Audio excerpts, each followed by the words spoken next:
Hello everyone, my name is VTech Guy. I want to talk to you about something that I saw on the internet, and of course, it's going to make people feel a lot of different ways. Some people will enjoy this and be happy for Roman, and other people will be like, what the heck? I'm in the middle ground. I will not say that he did not improve because it was very evident that he did improve a lot. However, he was also pushed and shoved down throats ridiculously. I think because of the push, that gives the negative feedback of him, given also who he was facing, doesn't help him at all. However, you can't deny that he has improved, but he does not deserve to be the number one spot in the world. So then people ask, who should be the number one spot? Alright, people are going to think, I'm freaking insane, alright? But hear me out on this, okay? Some people will say, put Lashley on there, put, Tanahashi on there again, or someone like over in the indie companies that's not the mainstream WWE product. And even if I was took in the WWE product, I would say Roman probably would be top up on there. Clearly Cena's been declining because he's not working as much. Rollins was gone most of the year. Balor had an amazing year. Shinsuke had a freaking phenomenal year. So I just think for Roman to be number one, it's a bit of a slap in the face for some people. But, I mean, let's get with it, alright? The Pro Wrestling Illustrated, it's a highly respected magazine. I would definitely say that. But it's also up to the interpretation of people's opinions on if they see it as a valid source of letting it dictate to their mind who should be the end-all, be-all, number one wrestler in the world. For me, I'm going to tell you this, one man who has improved immensely is Mike Bennett. Alright, and people are going to be like, you freaking TNA fan. No, listen out, alright? Mike Bennett's had a heck of a year transitioning from the ROH guy, especially with his wife Maria, who did stuff back in the good old WWE years ago, who did stuff in New Japan with the Bullet Club and running angles there, and seeing them together as a couple in TNA really is good. They've done a lot, especially Mike Bennett, even his storyline wise and everything, his wrestling wise has really been really good. All right, is he deserving a number one spot? It's debatable, but I think Roman is one that should not be the number one end all be all, because I believe, if correct me if I'm wrong, but I believe the PWI for last year was Seth Rollins. I believe, I have to check, but I believe it was. I'm gonna check that anyways real quick. 25th PWI. I'll check this real quick because someone's gonna yell at me and be like, well, you're wrong. So that loads up real quick because I got other stuff running, so my computer is freaking killing me, and there's a hurricane. Aside from that side stuff on the problem, Roman Reigns, the guy started off red hot when he came into the WWE with the Shield. He had the guy who could talk like a champ, who was Dean Ambrose. He had, the architect, which was Seth Rollins. Roman Reigns, I personally don't find as a phenomenal talker. He is a menacing talker, I'll tell you that, but he's not one that when you say, I'm the guy, like, I'm not the good guy, I'm not the bad guy, I'm the guy, like, it doesn't really stick too much unless you give it that meme culture sense to it. 25th PWI. Alright, Pro Wrestling Illustrated. Click on the wiki. Alright, PWI. Number one for 2015. That's females. So Seth Rollins. Yeah. So I was right there. For Okada to be number two, I'm gonna tell you, Tetsuya Naito had a really phenomenal year. I think Naito probably should be number one. I just think he kind of got snubbed with New Japan in terms of his title reign. I think he should have held it a lot longer.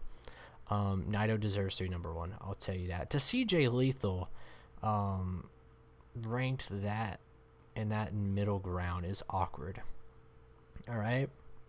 Balor is number 3. Balor might be a guy that should have been number 1. I think Finn Balor probably should have been number 1. And that's kind of sad because he will not get number 1 next year, most likely because he'll be out a long time.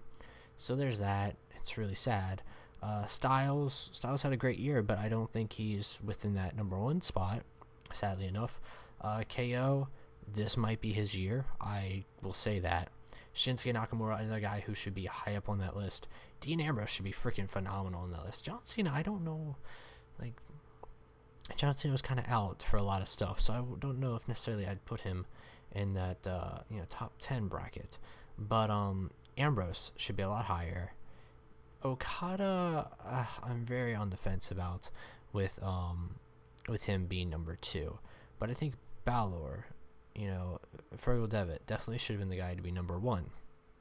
Because he's had a phenomenal year as NXT champion. And then, you go up on the main roster, you see Universal Championship, and then you see him take on Rollins and get injured, but he still got that Universal Championship. Of course, this list was in the making for probably months on end. I just think in terms of number 1 guy, it shouldn't be the guy. And people are going to be like, where's your facts? Where's your statements? Why is it just opinion based? And that's the thing, it's mostly just my opinion. I can tell you that. I don't think Roman Reigns should be number 1. Alright? Roman Reigns is a great worker. I'll tell you that. But he's the powerhouse worker. Alright? When I see his matches, I'm not like, oh, yes, thank God, Roman Reigns matches. But then at the same time, when I see, some matches, I'm like, it's just a wrestling match. Roman Reigns' matches have had great story to them. I will tell you that. When he was working the angle with AJ, great story. When he was working the angle with a lot of people, great story. I just think, it's just Triple H. Triple H was a big one, all right? But I think the reaction to it is what killed it, all right? And of course you have people who say, don't let the fans deteriorate what you think of someone, all right? If I let the fans deteriorate my opinion of The Miz, because I've been a Miz fan for a while, then I would have been completely over Miz and been like, all right, drop him, all right?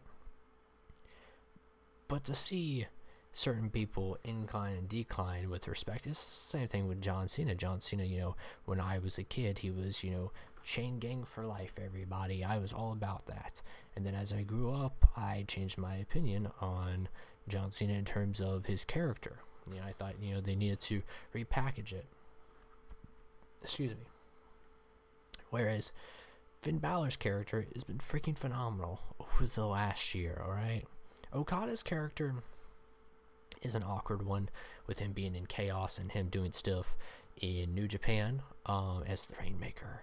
And as the flagship guy who's kind of overtaken the step of Hiroshi Tanahashi. But I don't think he deserves number 2. If I had to give my PWI number 1 spot, probably Finn Balor, and then number 2 would probably be Tetsuya Naito. Because I think Naito's really broken out this year really well. So that's just my take on the subject matter. I'll probably do another reaction with my group of friends, but I just saw this right now and I was like, I kind of scratch my head a bit, because Roman, you've had a great year, I will not deny that, but I think in terms of being the number 1 wrestler in the whole world, no dude, there's still a long ways to go. And I think people were looking at, well, he's accomplished so much in a short amount of time.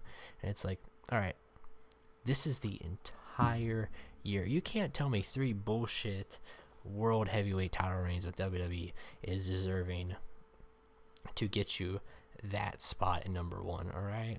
Freaking, we could put the WWE title on freaking The Miz 4 or 5 times, all right? That doesn't mean he deserves to be PWI number 1 in the world. We could go, and that's another thing. I'm looking at this list. Clearly someone hates TNA a little bit. What the heck? I'm looking at 2015 also. What the heck? 2014? Magnus? That's it? Really? So yeah, you can definitely see like on this list, there's more of a leeway favoritism for some things, and you can see where they have the WWE guy, the New Japan guy, the British indie guy who came up to WWE guy, the ex TNA guy. So I guess that kind of fills in for TNA. But I think in terms of the TNA wrestler, freaking Lashley's had a great year too. But I don't think he's top 10 on here. Mike Bennett's had a great year. EC3's had a great year, but I think Mike Bennett is definitely breaking out. So Samoa Joe also had a freaking great year too. But I think there's definitely some favoritism. And I'm going to leave it with that. Ladies and gentlemen, give me your opinion down below. Say, do you think Roman should be number one because he is not a good guy, not a bad guy? He's just the number one guy. Or, what do you think? Give me your own list. Give me 500 people, all right? Next time.